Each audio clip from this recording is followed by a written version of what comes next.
calon guru penggerak, Ibu Rahadianti, Ibu Kemludatin, dan Ibu Purwaning Handayani. Mereka bertiga telah menerapkan keyakinan kelas di kelasnya masing-masing dan telah menghasilkan keyakinan kelas yang sudah disepakati kelas dan ditandatangani oleh seluruh siswa di kelasnya. Mereka juga telah melakukan sosialisasi budaya positif kepada seluruh Bapak Ibu guru, karyawan-karyawati di SMA Negeri 1 Badekan. Ibu Rahadianti, Ibu Kemludatin, dan Ibu Purwaning Handayani sangat terbuka menerima masukan dari semua Bapak Ibu guru dan rekan kerjanya sehingga menghasilkan kesepakatan kelas atau keyakinan kelas dan bisa diterima oleh semua guru-guru di SMA Negeri 1 Badekan. Harapannya kedepannya semoga mereka bertiga bisa menjadi katalis perubahan dan juga sukses dalam menyelesaikan program pendidikan guru penggerak.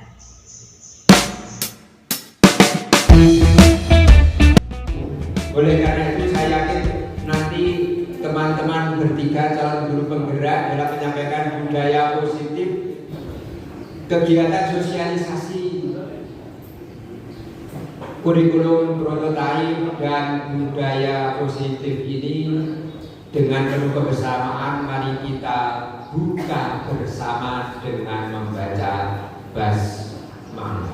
Bismillahirrahmanirrahim.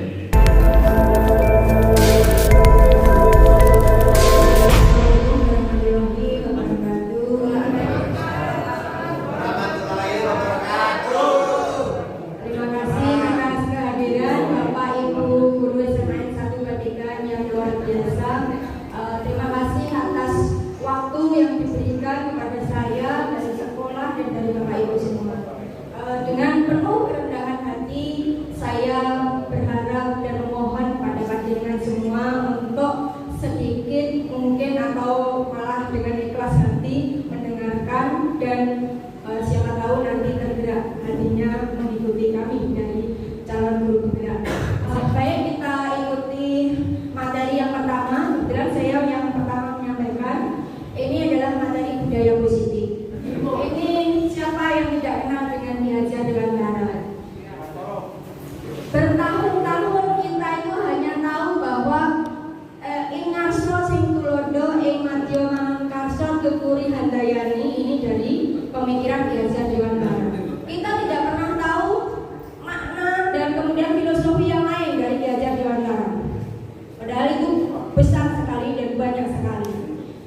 Yang saya ingin sampaikan dan berhubungan dengan budaya positif ini adalah dari petikan kelahiran 1 dasar pendidikan keluarga tahun 1937. Kita ambil contoh perbandingannya dengan hidup tumbuh-tumbuhan seorang petani. Dalam hakikatnya sama kewajibannya dengan seorang pendidik. Jadi kita itu diibaratkan sebagai petani atau tukang kebun, di mana langkah yang bisa diambil, yang menanam padi misalnya hanya dapat menuntun tumbuhnya padi.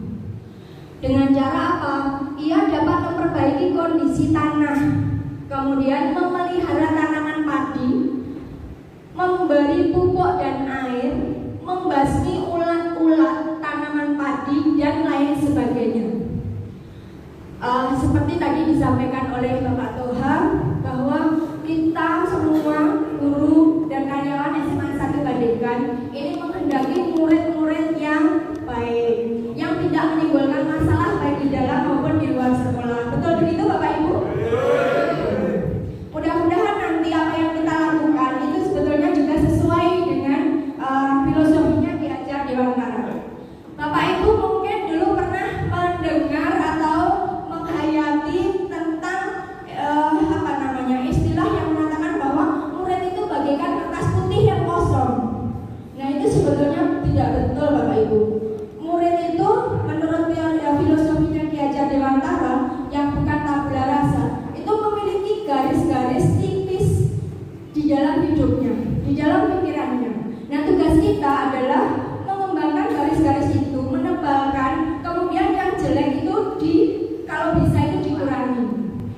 kalau bisa. Kalau tidak bisa ya kita keluarkan anaknya.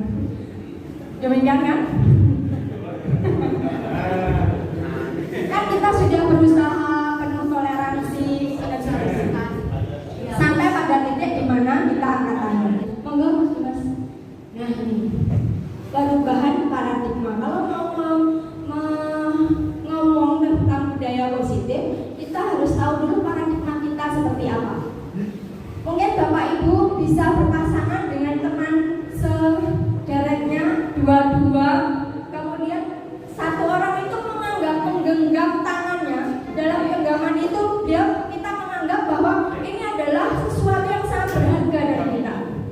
Kemudian yang lain itu membuka genggaman kita, berusaha membuka genggaman kita dengan sekuat tenaga juga, atau mungkin dengan bujukan seperti Bu Didin suka membujuk, ayo raktiran seperti itu, dan Pak Heru pun tergoda seperti itu. Mungkin seperti itu. Nah, kalau kita menganggap bahwa yang kita pegang adalah sesuatu yang sangat berharga, maka sebaiknya jangan dibuka. Meskipun dibujuk, meskipun diancam, meskipun dibentak-bentak, jangan. Karena itu sangat berharga buat kita. Nah, di sini loh yang mau saya sampaikan, bisa dilihat. Perubahan paradigma teori kontrol atau ilusi kontrol. Guru biasanya ada tidak yang begini, garapen, cangganteng garapen, orang iso nonton kancamu. Itu saya, sumpah itu saya. Terus kemudian mungkin ada yang bilang, ayo, kowe nek orang garap nyanyi, kowe nek orang garap bijimu tak kurangi, kowe nek jawab salamku bijimu tak tambah. Seperti itu, ada seperti itu. Tidak ada guru kita baik-baik. Nah itu adalah ilusi Bapak Ibu. Ternyata yang saya lakukan itu adalah ilusi. Beruntung sekali saya bisa mempelajari ini. Bolehlah kita bersalah pada saat lama ya. Tetapi mulai sekarang kita harus mengubah paradigma itu. Yang ilusi kita buang-buang. Kemudian yang kedua adalah ilusi bahwa kritik dan membuat orang merasa bersalah itu bisa menguatkan karakter. Misalnya begini, tulisanku kok elek-elek. Sini mau kritik ben dadi api, bocah iki ben nulis api. Padahal enggak. Ternyata itu ilusi juga. Kemudian seperti ini. Oh alah Bang, kowe iki wis tak terane kok ora mudeng-mudeng. Nah, dia merasa bersalah. Malah mesaknya aku itu merasa bersalah. Dan itu ternyata enggak bagus juga. Itu ilusi juga. Anak itu memang lama-lama merasa bersalah tapi suwi-suwi jengkel, pegel. Kayak Dewi kelas 10 IPA 4. Kemudian yang berikutnya adalah gurunya saya. Ilusi bahwa semua penguatan positif efektif dan bermanfaat. Misalnya begini, ya ampun, ternyata kamu pandai. Terus jajal garapan kowe malah malih iso. Seperti itu ternyata juga ilusi. Kemudian yang keempat adalah ilusi bahwa orang dewasa memiliki hak untuk memaksa. Sama seperti guru dapur lebih hak. Jajal ini junjungan. Sama guru. Saya. Jadi yang saya sampaikan itu adalah keburukan saya, Bapak Ibu. Benar itu. Saya itu sampai, ternyata saya itu penuh ilusi hidup saya sebagai guru SMA 1 Badekan. Lanjut, lebih baik mengetahui kelemahan diri daripada merasa lebih baik dan menutup mata dan hati sebagai puisi. Ayo lanjut. Perubahan paradigma stimulus respon ke teori kontrol. Stimulus respon. Bisakah kita mengontrol seseorang?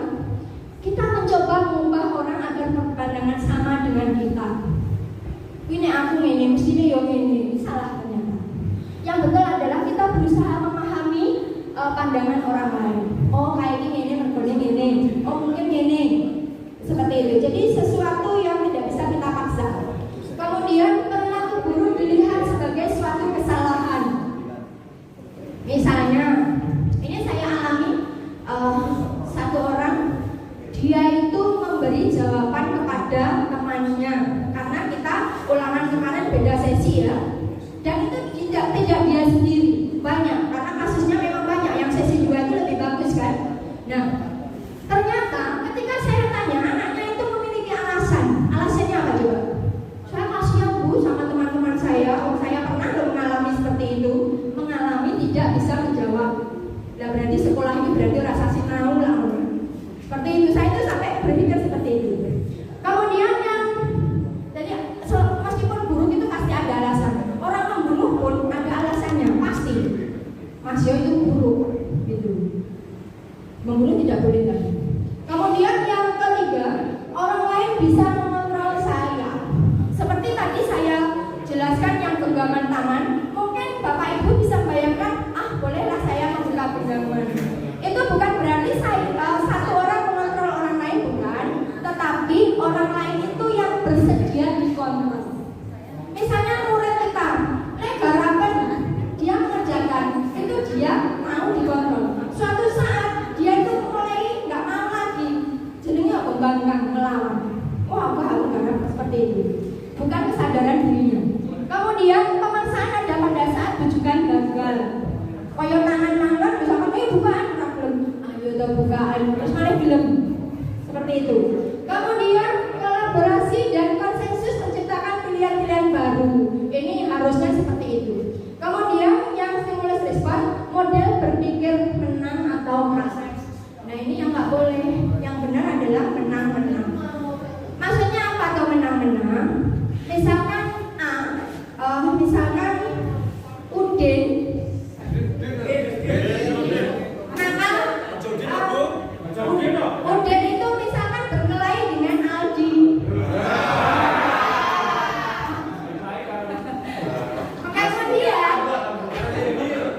Kemudian kan nggak terima nih, akhirnya dilerai, dilakukan restitusi, nanti disampaikan oleh Bu Yanti. Itu akhirnya dua-duanya itu akan damai.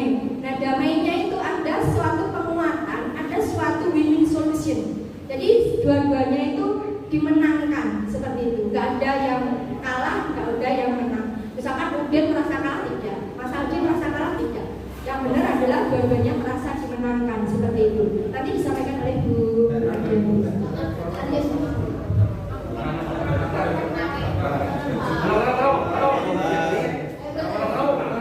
Saya memilih gambar yang cantik, bukan gambar yang tampan. Karena saya yakin ibu-ibu nggak peduli dengan wajah tampan ya. Yang laki-laki pasti ini haruskah atau perlukah? Menurut Bapak Ibu harus atau perlu memakai helm? Perlu. Yang perlu angkat tangan. Yang harus angkat tangan.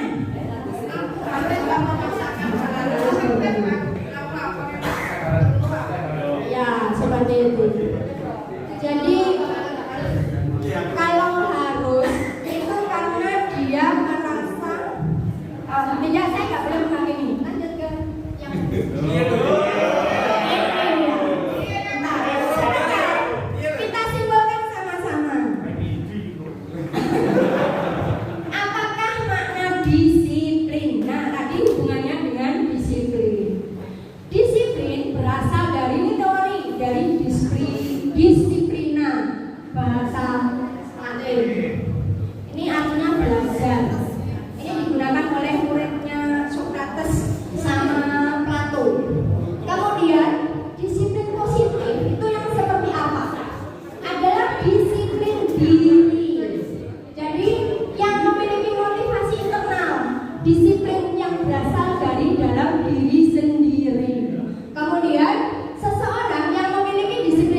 menjadi sesuatu yang dilakukan seseorang pada orang lain untuk mendapatkan kepatuhan.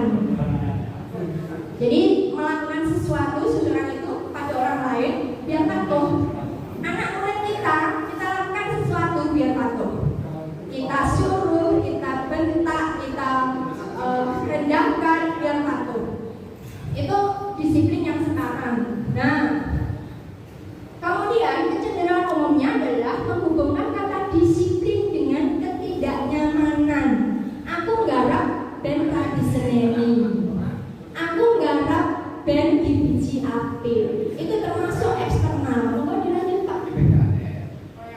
Nah, ini dia teori motivasi perilaku manusia.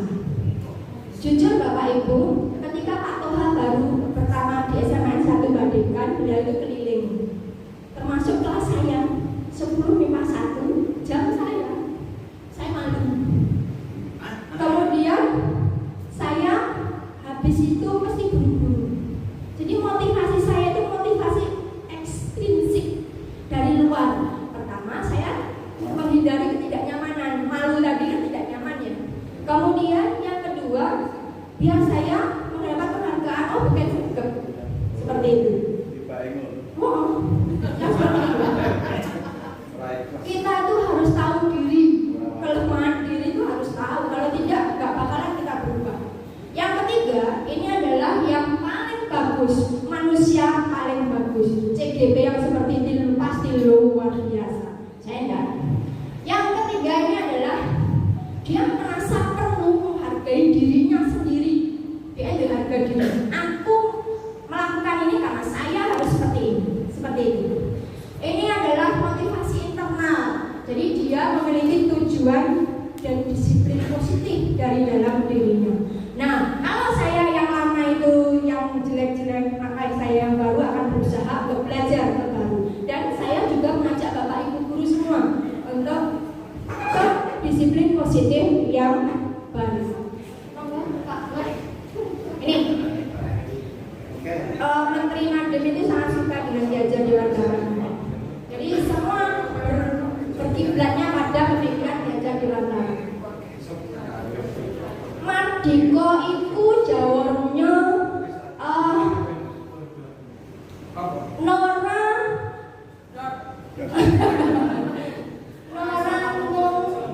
lali ya, yang intinya merdeka itu artinya tidak hanya terlepas dari perintah, tetapi bisa atau cakap memerintah dirinya sendiri.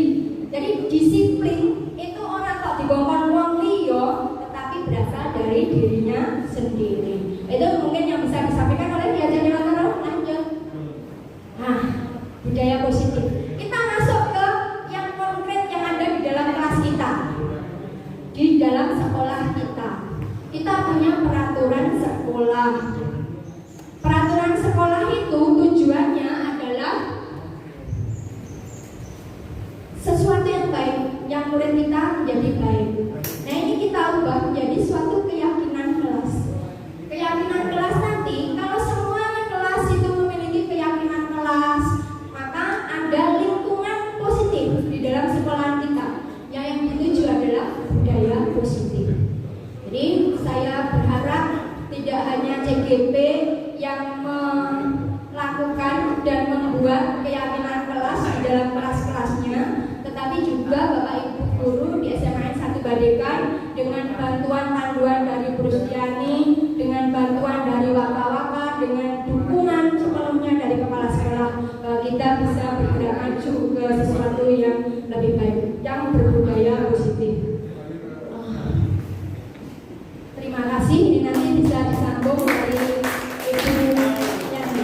Assalamualaikum warahmatullahi wabarakatuh.